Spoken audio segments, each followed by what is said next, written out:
52, Ronan O'Gara, good morning to you. Yeah. How are you keeping? I'm trying to keep a straight face. Have you ever had to do the best man gig? I have, yeah. November 2024 is it? Ridiculous, like. Any advice, Ronan? Preparation. He's working a season ahead of himself here. It's an individual gig, a bit like the number 10 role. Like you're like a fly half essentially in a big match. No, you don't have a leg to stand on. You're way off on everything. I'm not entertaining it. It's too much. It's what, 9 o'clock in the morning here, 8 o'clock with you. You're going to be turning people away from you. You want more people to listen. The usual. One step away from a third final in a row, Ronan. This is, whatever way you look at it from here, it's you're not the plucky underdog anymore. This is exceptional form. Yeah, exactly. Yeah, that's why the game against Saracens was a big, big game. I think it was a big step for the club. I think it was a big step for what I'm trying to do, what we're trying to do, and it was very important. And it's why I suppose you put such an emphasis on at the defensive side of the game as well. A lot of people, players, supporters, maybe coaches, I think they put huge emphasis on attack, but like for trophies and silverware, you need a really performing defence, and we were very good without the ball against Saracens and beyond average with the ball, because we probably left 6 to 8 try scoring opportunities out there, which sounds, whoa, what game is this guy watching? But when you go through it again on Monday, that is the reality of it. But it was very pleasing in terms of how we, I suppose, see the game as a collective. And Saracens scored 10 points.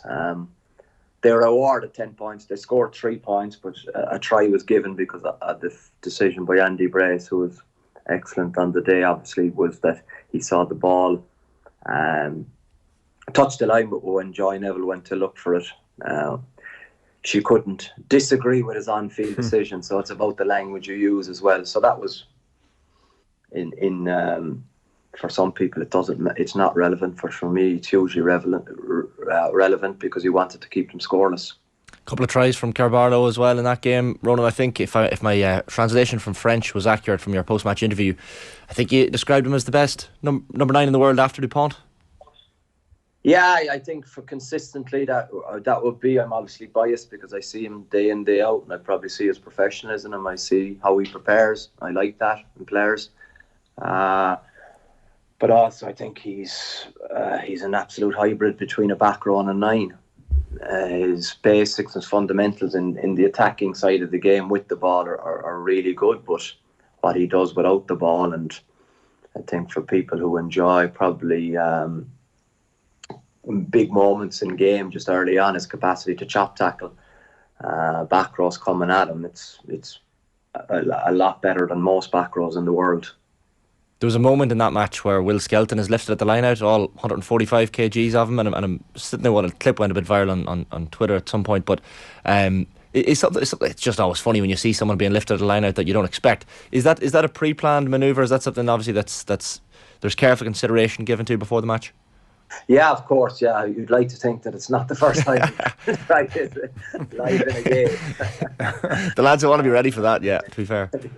Yeah, because but it's that's Donnacha Ryan and his work and his thought process, and that gives you a little insight into how he operates. He's always looking for an advantage or an edge, and I must admit I had a chuckle to myself up in the stand as well with the getting the 2 JCBs ready to lift up Will Skelton into the sky. So it's even as serious as the game was, I kind of was, wow, does that look right? I'm not too sure, but if there's easy ball available and when Will catches it, there are very few in the world, if any, who are better with the ball in hand. So another string to his bow and keep the opposition guessing. I don't know. I think there was too much of a deal made about him being lifted. I don't know how much lifting was done. I think he wasn't lifted too high. But it keeps obviously it keeps opposition guessing as well, Ronan, even in terms of the next game or the next games, whether it's domestically or in Europe.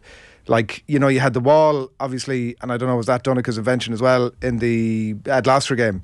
Like those little plays that sort of keep the next opponent guessing about what's coming.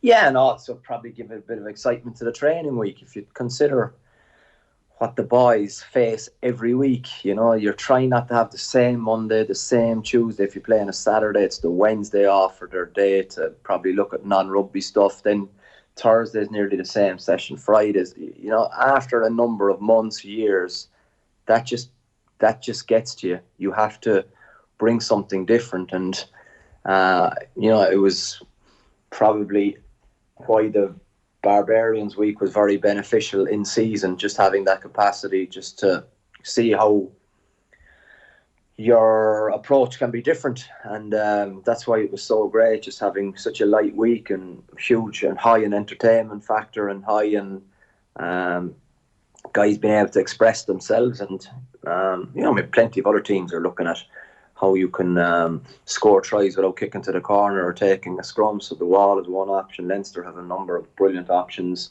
in the 22 with great variety. So, you know, I think just where you do a wall is you're kind of potentially trying to hide the ball for a little bit to give yourself a little bit of an advantage. But what you don't see is the takes that happen not on match day. So it's the blooper reel. It's a little bit of a car crash TV when you're going back over it, but you mean you gotta enjoy those little moments, and it can't be just all work. It makes it like a Highwire act though, when you're, because it's exactly what I would have assumed, to be honest, if you're talking about the wall and the trying to pull something like that together, because if it doesn't come off on the day, like, it is a real Highwire act. You're a hero if it comes off, and if it doesn't, it's like, what are they trying to do here? They should have just kicked it to the corner. Yeah, that'll always be there, Adrian. Though, you know, if you know, as you know the expression, if my aunt had, she'd be my uncle. You know, so Yeah. So what was that one? You can look it up. Liam Brady had said it very famously after a game, I think, for Celtic at one point. So, you know, you're just it's what you believe in, and if you think it's going to work, then train it and then prepare it, and then it could easily, because a lot of things are becoming full cycle or full circle in the game, and a lot of things that were out of fashion are coming back into fashion, and a lot of you mean, there's no way as a coach you can say that I have probably an experienced rationale above my players on something like the wall. You know, it's really, let's see, does this work together? And then if you get a good vibe off it, let's bring it in. If you don't, all right, cut. Do you go through many things that you cut? Oh yeah, not potentially cut, but like in terms of a menu, shall we say, in terms of plays, like I can remember even in the language we used to use with the Crusaders, was basically you have like a pamphlet of a Chinese restaurant, literally like you go from number 1 to 179 for chili fried rice. Oh, great shout. That's the wall, is it? That's the wall. Yeah, so it's along that the great scale wall where you could have, let's go for option 223 on the menu this week.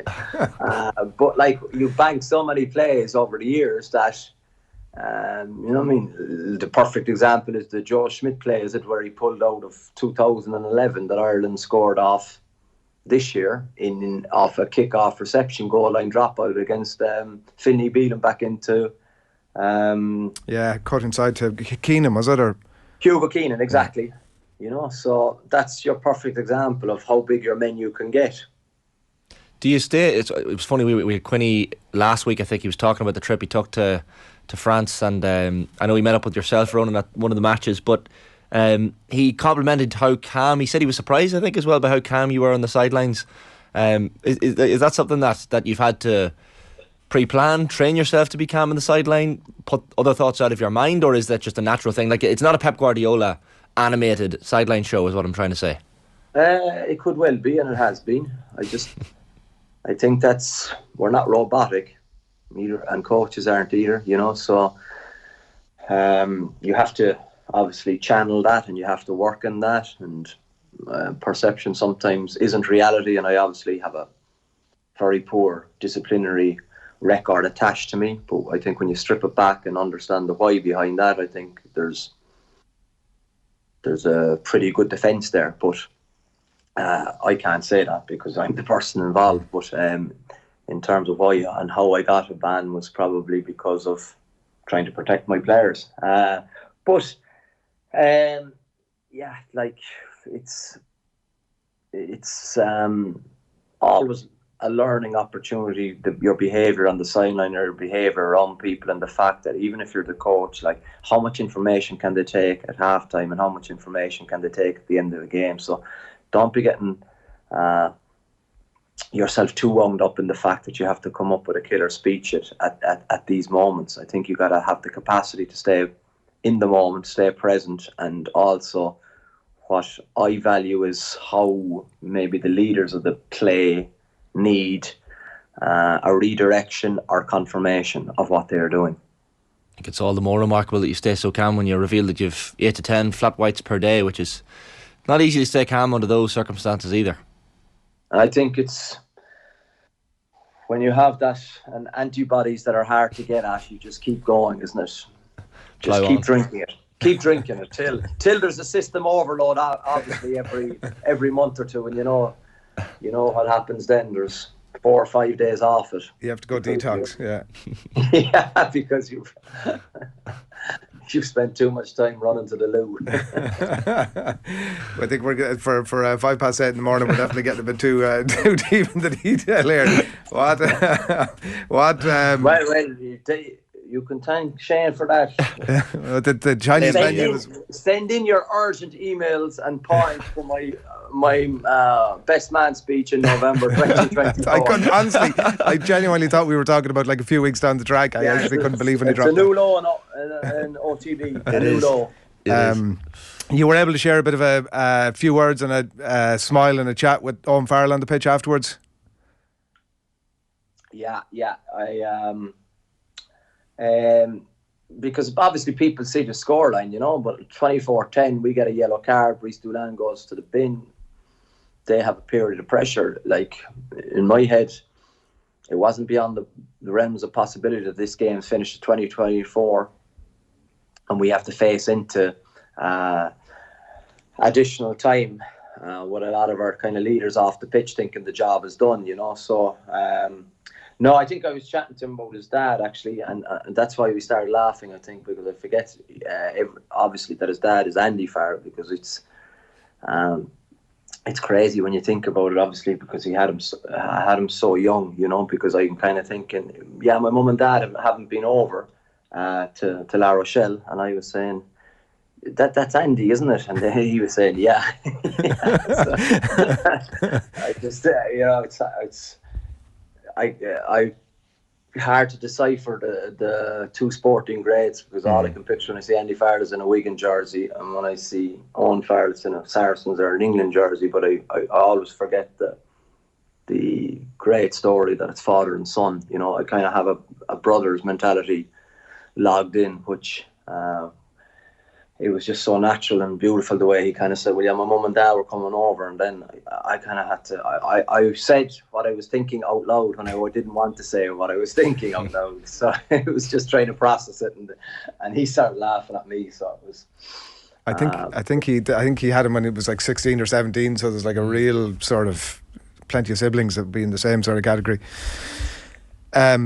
We're obviously at the business end, and we'll talk to you again down the track maybe about your own game, but how you cut the other one feels like there seems to be this, it's bizarre, right? Because like even paying attention to whatever narratives that have cropped up around the final 4 teams that are there, and you kind of feel that any one of them will win it, it feels like a lot of people have fallen back into the same narrative from last year that it's Leinster's to lose, which feels bonkers given the quality of opposition that are there, and particularly the quality of opposition they're going to meet in the semis. Yeah, well, that's people outside of any circle saying that, I don't think any people within the Leinster camp have thoughts like that, or, what's happening at the minute is probably all previous winners left in the semi-finals, so they know how to get over the finishing line. So what's set up for the semi-finals is obviously La Rochelle playing in Bordeaux will be expected to beat Exeter, and Leinster at home to Toulouse. People will expect Leinster to win that game, but let them think what they want, isn't it? That's for other people to get excited about. I think 4 camps will have a plan, and 4 camps appreciate where they are, and this is what it's all about. This is where it gets very exciting, and this is as you say, the business end of the competition. But genuinely, we played Sunday at 4 o'clock. We played Bayonne on Saturday night, who've had 21 days to prepare for our game. So, genuinely, it was. I think people probably stayed in the moment for 12 hours till Monday night. Tuesday, you turned the page, getting ready for top 14, because you've done a little bit of time over here. You understand the fervour and the passion behind the top 14. So it's not like you're living in Ireland, where there's a priority to European Cup, obviously. Yeah, or you can have nearly a quasi-off week, nearly in Leinster's case. How are you calling that game, despite the tightness of it? Because both of those teams very very well, Leinster and Toulouse.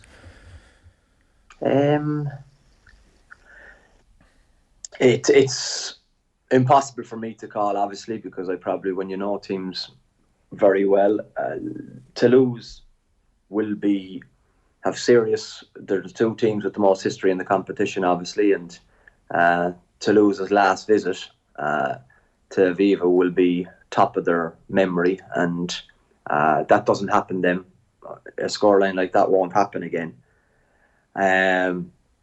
But the cohesion of Leinster, again, you'd think it's a tight game against Leicester, and then the following morning you look at it, there's nearly 30 or 40 points in the difference.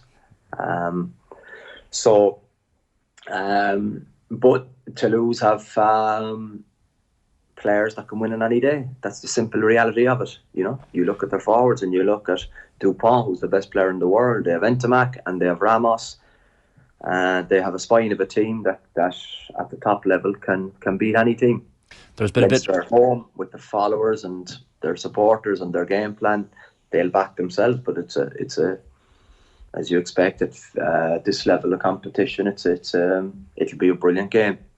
You mentioned Leinster will be at home, Ronan. There's been a little bit made this week, and maybe it's because Leinster are so dominant over here that Leinster have home advantage in a final, and the final shouldn't be decided until both teams are decided, essentially. And Brian Murray wrote a piece this week which kind of hinted at that and said it should be a neutral venue. Obviously, the argument then is that you have to sell tickets out quite far in advance. There's security that has to be arranged as well. Where do you stand on all this? The idea that a final should be neutral. This decision was made at before a ball was kicked, so once you enter it, where the final is. Getting to the final, only 2 teams get there, so it's very easy people throw stones from a distance. But with the level of, I suppose, interest in this competition, and the growing, I suppose, interest in the game with the Rugby World Cup around the corner, there was an opportunity potentially to grow the game. You could play a final maybe in the Nou Camp, play it in the San Siro. You could play it in anywhere, probably in Europe. But Leinster have to get to a final for it to be in the Aviva. So yeah, they play a lot of games there, and it's a second home for them. But like every other team, knew that at the start of the competition, so there's no point whining now. This is what it is, and we're only at semi-final stages, so I think it's very people, probably don't underestimate how good Toulouse are. Yeah, Leinster are in Dublin, and they were a lot more organised for them the last time they played, but sport can change quickly and depends on the moment. You've seen enough of, examples of that throughout the years that you have no idea who's going to be in the final yet. Yeah, it could become a very moot conversation in 12 days' time. We'll see how it pans out over the next few weeks. We'll come back to you again, Ronan, maybe in about 12 months' time to ask if you have any more tips for Shane on the on the best man. Have a think there, Ronan, for about a year and a half maybe. And the calendar's a little less busy. Thanks a million. See you guys. Bye bye. Ronan O'Gara on the line there from La Rochelle.